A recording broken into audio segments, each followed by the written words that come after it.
This is Dave Learns AI, a Taptico Solutions podcast. I'm Dave Clapper, diving into the real-world ways AI is changing business, creativity, and how we work. No fluff, no jargon, just practical insights and experiments you can learn from right alongside me. Oh, Dave Learns AI. Anyway, and that's what I told her. Well, my Santa Claus feet won't fit up there. What? You can't start a podcast like that. What? So anyway, that's when I murdered her. Oh, God, are we on? Oh, there you go. Just nothing like taking the intro and just... Hey, That's what's right, up? baby. It's another edition of Dave Learns AI. Tribble, Dave, and Nick. Hey, guys, and I just got confirmation. We're going to have our first guest next week on the podcast. Really? An Atlanta legend. His name is Matt B. Davis. Oh, wow. Yeah, so Matt B. Davis, he really became an expert in the, what do you call that? It was the Warrior Dash, the Spartan Run, all those. So he was like the main, like, entertainment host of all these events. The media, what was the name of his endurance races is what they're called. So, then he had a podcast called the ATL Podcast, and he would interview people around Atlanta that were interesting. Nick was on his show. I've been on his show. I've been on his show. I know Matt. Okay. Yeah, I was on it twice. Yeah, so we've all been on his show. So now he's going to be on our show. And one of the reasons why he wanted to come to our show is because he's seeing what we're doing, and he is realizing that AI has really transformed what he does. And he's really excited about it. So when he saw that we are doing what we're doing, he's like, I want to come talk to you guys about all of this. When can I come on your podcast? So he will be our first guest. That's cool. He was on the Mark Maron WTF podcast like 2 months ago. That was painful. It was painful. They're old friends. If anyone listening to this, if you want it, they were old friends. Anyone listening to this, though, if you're a fan of Mark Maron WTF, go find the Matt B. Davis episode. It's literally like a therapy between two old friends that have fallen away from each other. I don't think it's the WTF podcast, though. I think that was just the ATL podcast. I don't think more. No, he was on. Oh, really? No, he was on Mark Maron's. Yeah, he that's was where I on listened Maron's? to it. Because I was like, because I subscribed, and Matt B. Davis can't be the same one, but Matt was a comedian back in the day. And so he's friends with all these comedians back that toured in Boston. So Interesting. yeah. Anyway, so he's going to be our guest next week, and then I think soon after that we're going to have a guest, and his name is Bowbot, and we're going to talk to Bowbot or about Bowbot here in just a couple of minutes. But for those of you just tuning in, I'm Dave, Nick, and Tribble. We are the 3 of the 4 team members now of Taptico Solutions, and what we do is we help companies, small, medium, large, reach their potential in marketing using AI tools, but it really has become so much more than that, and so much Just less AI at this point. Yeah, so much less about, the marketing is still very important, and we create systems that'll help that marketing plan come together, but really being able to lean into cleaning up systems and creating efficiencies for businesses all across the board is kind of where we're at now. And this podcast is about really learning new tools and how we can teach you how to utilize those new tools. Yeah, I would argue just to that point, Dave, just about us, we are definitely marketing, but you have to have the knowledge that we all have with the marketing, because we all know where small and medium-sized businesses struggle in order to then implement the tools that change people's lives, right? You can't just come in and I know all these tools. The engineers and developers know the tools, but they don't know how to really integrate and apply them to real life business situations. That's where we come in. Yep. And the cool thing is, last week, if you tuned into last week's episode, we were really excited. Well, Nick came to our L10 meeting and was like, guys, something crazy happened over the weekend. And when he brought it to us, it was called ClaudeBot. And literally in the moments between him telling us about it and our first podcast, it changed to Moltbot. And then we launched the Moltbot podcast, and it was already changed to OpenClaw. So something that, when we talk about the tools, the AI tools that are out there, one of the things you have to be on the forefront of knowing what is the latest, greatest. And that's one of the things that we do well. And that's definitely one of the things that Nick brings to the table, is his kind of awareness of what people are talking about. And this past week, a week and a half, it's been about OpenClaw. All about OpenClaw. And as we all know, like, the whole reason that we are doing this podcast is because none of us are coders, and we want to make AI approachable to people that need it. It shouldn't be saved for the big companies that can afford an engineering team. So we're learning the AI so you guys don't have to. And true to form, I locked myself in my room for a full 5 days. It helped that there was an ice storm, but I didn't have a gray beard before this, but now I do. But I have built our OpenClaw, and his name is Bowbot, and he goes by Bo. You're going to tell us a lot more about this, because we need to teach people about this. But Tribble, you weren't privy to a conversation we were having with a client, and I brought up the fact that I got an email from Bo. Bo is our OpenClaw bot that Nick has spent the last 5 days creating.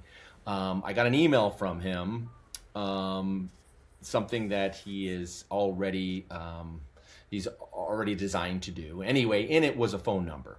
So I was like, okay, because this is all new. Nick is behind the scenes doing his Wizard of Oz stuff. He's the man, Dr. Frankenstein.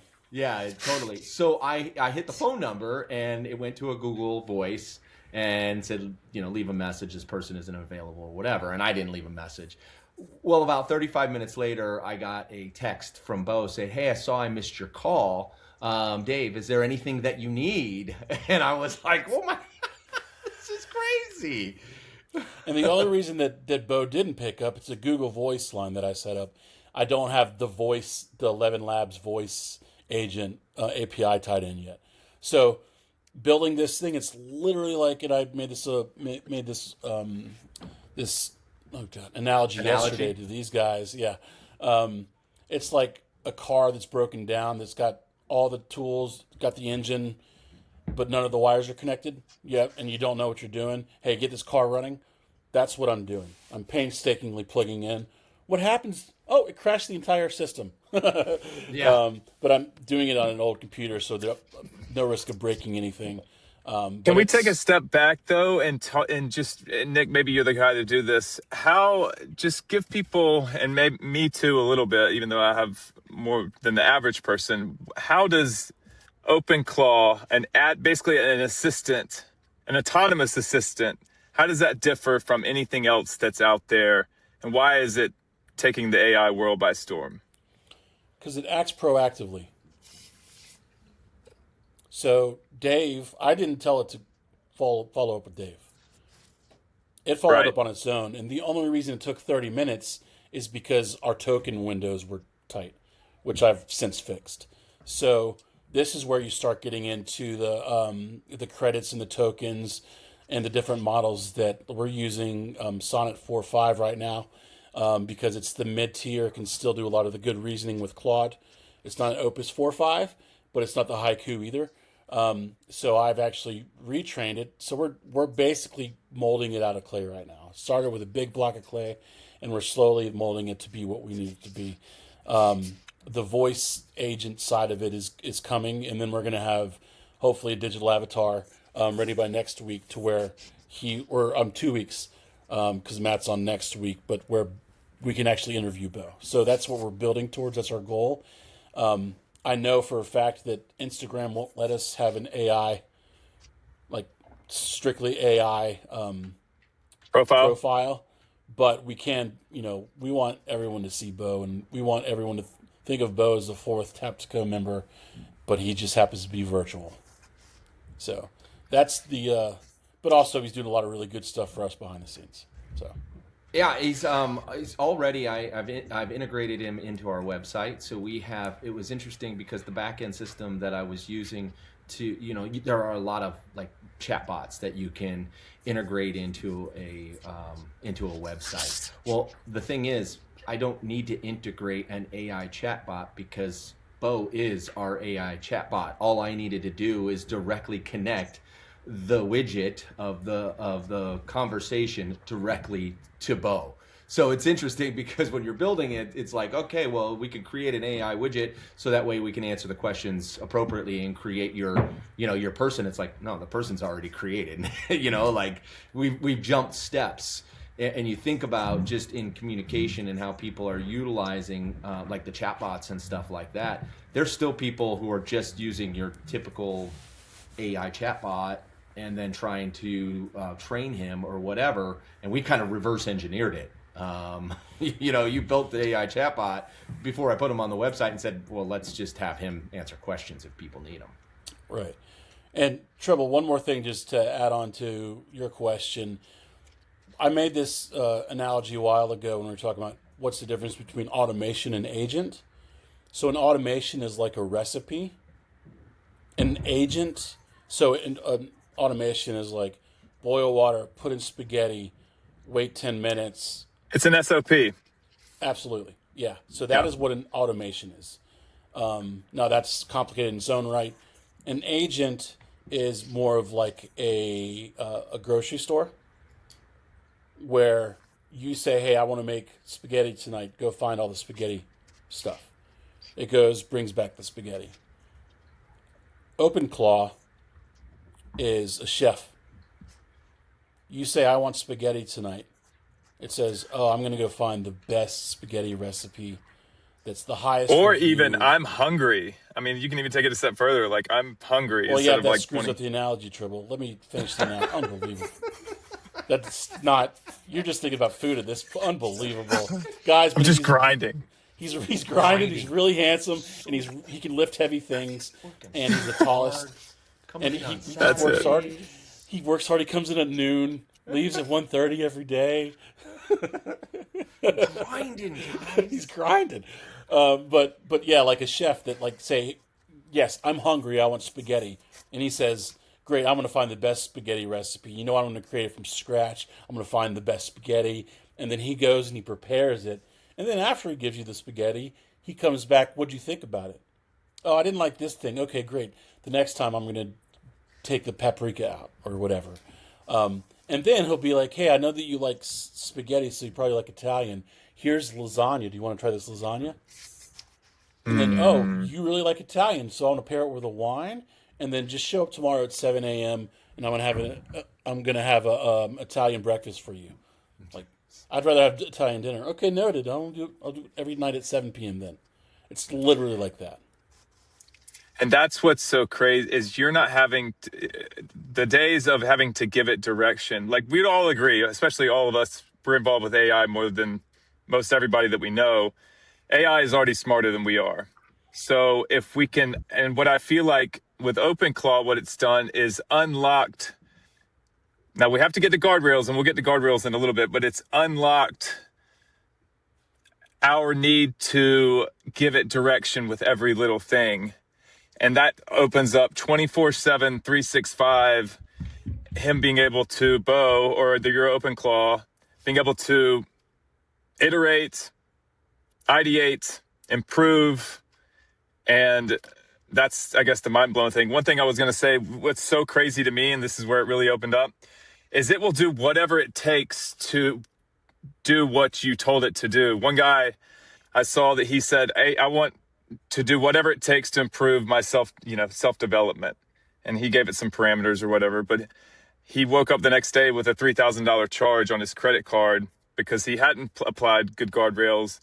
And his Claude bot had basically bought him a year-long course on what it surmised was the best way of improving his, mental health. Well, I heard that story, but his OpenClaw bot took the course and downloaded. This is what I heard. I don't know. Who knows, right? There's a lot of guys out there. The engineers are trying to scare people away.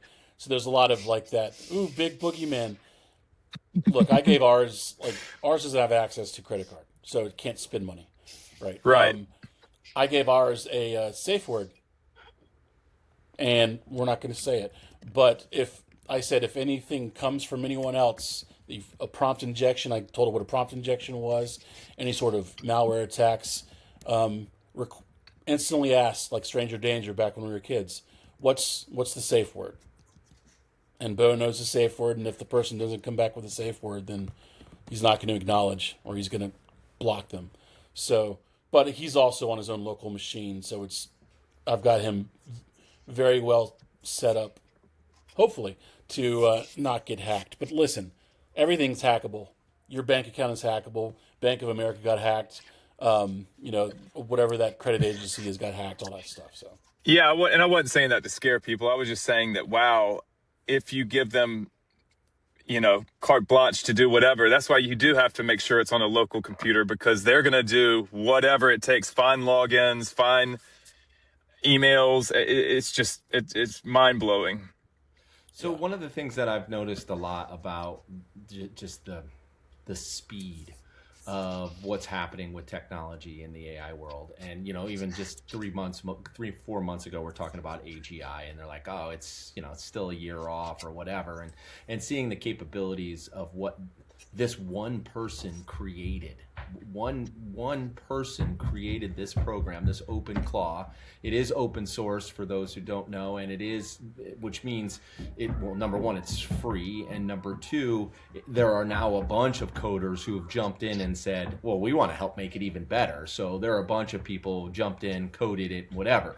But I saw something where, because now this thing is taking off, that the ones that have the billions of dollars in their pockets are now going to focus their energies on something very similar. So now that somebody's created, it's very easy for somebody to cut and paste, and that could be Anthropic or OpenAI or Grok or somebody in that world who's going to say, all right, well, we're going to take this now, we're going to take it mainstream, because right now you're ahead of the curve, Nick, in the sense of this is just bubbling under for, I don't want to say the nerds, but I mean, listen, this isn't something that I could just jump in and figure out.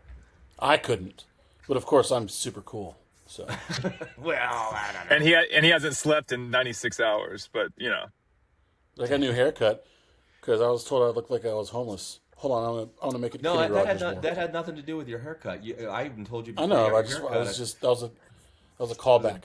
It's a callback joke. It's good. Anyway, it's nice. It's good hair. Thanks. It is a slog to learn it. I will not beat around the bush. A lot of the stuff that we're learning, obviously we have a good foundation because we've been neck deep in this stuff for a while, so we know what all the things are, right? And we've got a lot of reps when it comes to prompting. So using tools like Manus, yes, it's easy. It's easy for us. It's not easy for someone that isn't savvy with AI and doesn't know what a prompt is, So we have to make sure that we understand that what's easy for us is not easy for everyone else. And I know that, and I'm saying that OpenClaw is hard. It's hard to learn. It's all done in the terminal. So you're writing commands. It's not click here. You don't log in. You don't click a button and it's done. They make it kind of easy to build it out if you go to openclaw.ai or .bot, one of the two. But there's a one-line install code, and then there's an onboarding. You kind of walks you through it. So it's somewhat easy, but it looks easier than it really is, because you do have to go find all the APIs. You have to build the guardrails. You have to connect all this stuff, put it all together. And then terminal disappears when you close it. It's not like a saved Google Doc. So I had spent a day and a half, no exaggeration, and these guys can attest, and I had Bo built, and he was running in Slack, so we could talk to him in Slack. And that was the first place that I set him up.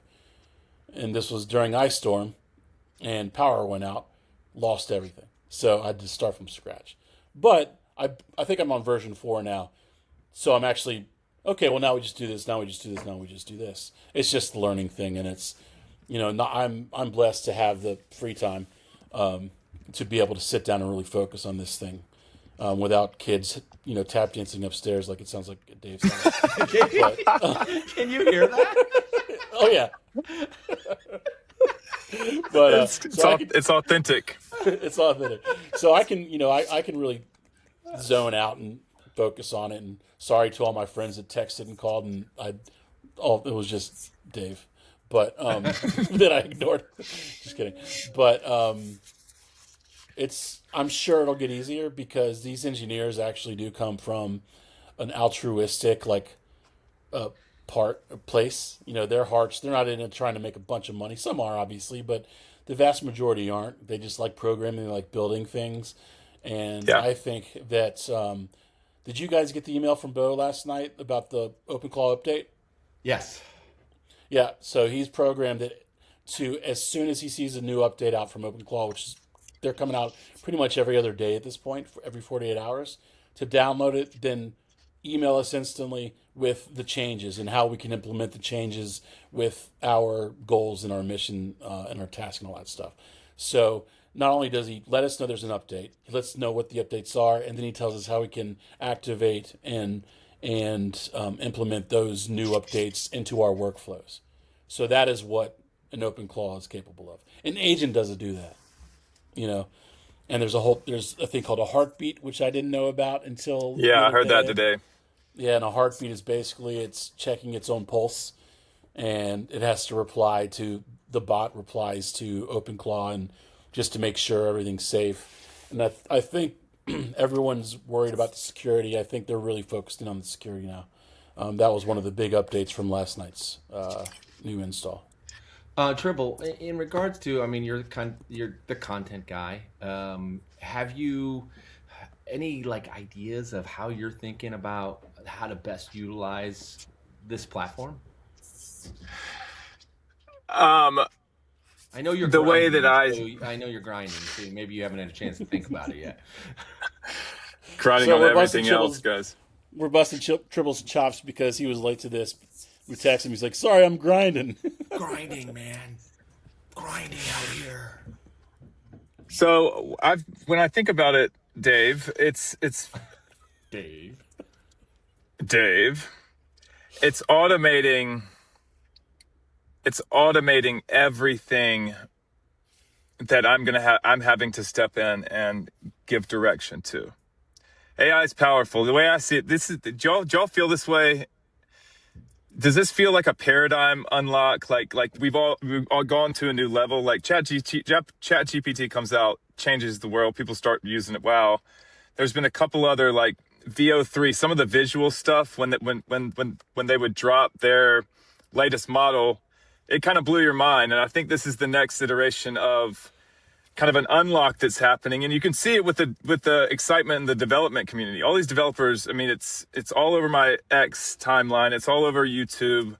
It just feels like this one guy was sitting in his room trying to fix one problem about talking to his WhatsApp, and now since it's open source, everybody's running with it. And you're right, Nick. The big boys, they're looking at it and they're going to see where this thing goes, because that they're going to be adopting it in some shape or fashion for sure. Yeah, well, a little bit of history. So OpenAI was a small company, right? I mean, Elon co-founded it, and it was supposed to be open sourced. And then, so they were a nonprofit. Their original URL is openai.org. So basically what OpenClaw is right now. But Sam, who now has it, and Elon left because they went to for-profit. So now they're battling it out, and that's where Elon started XAI. But I feel like you nailed it. The paradigm, when ChatGPT came out, the paradigm shifted. It wasn't a big company yet. I mean, they'd been around for a while, so it's not like one guy like we're dealing with OpenClaw. But that's also the paradigm shift, that one guy that knows how to program something, sitting in his room, can change the world in a weekend because of AI. Yeah. So that is the level up, right? So I would say that the new world of AI opened in, I think it was October or November of 2023 when OpenAI was publicly released. And then, you guys probably don't know this or might not know this, but that forced all the big boys were working on their own AI stuff, right? Their own models. It forced all the big boys to push theirs out so they weren't super last to market, like Apple. Apple's lost in the game. So that fast competition is going to cause everyone to level up very quickly. But the agility, I'm still giving it to the guys that are on the small team, right? Because you get a company like Google or OpenAI or Meta, and everyone wants to be important in the boardroom, right? Everyone, oh no, we got to get that approved. Oh, we have to run it through legal. But you got some guy named Peter. It sounds like he's from Denmark or something. He's like, he'd already built and sold a startup, so like he's not hurting for money. He just built this in his spare time. He's like, oh, now it's on open source, and if you guys don't know what open source is, you guys being the listeners, that means so there's a website called GitHub, and GitHub is basically a library. It's a free library, just like a public library, and the books are code, so they're code bases. They're called repos, repository. So I can go into the public library. A programmer can go into GitHub. I can check out this book. A developer can pull out this Git, this repo, and then I can, if I wanted to, write, Legends of the Fall Volume 2, I could do that based off of the original work, right? And I wouldn't get sued if it's open source. That's the same thing developers can do.